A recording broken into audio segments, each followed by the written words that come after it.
Hi there. Today I'm doing a review on this super loud alarm clock. This alarm clock was gifted to me in exchange for my review. Let's open up this box.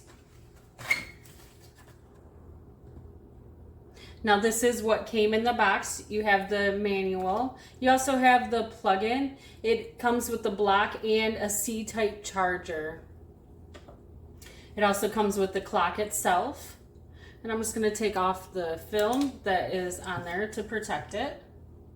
Now on the Sam Show alarm clock, it did come with some AAA batteries, 2 of them.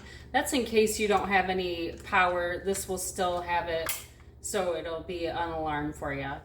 And on the top, I see that there is different buttons for the light, to make it darker, the display, the alarm clock setting. This super loud alarm clock, it does have the volume on the back side. You just turn it up or down. There are 15 different alarm sounds that you can use. And you can turn them up or down depending on what you'd like.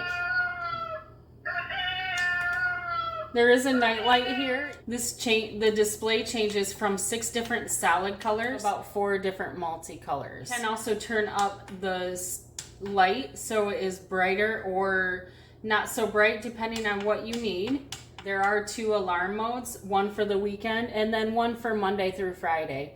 All in all, this is a great alarm clock and I suggest it.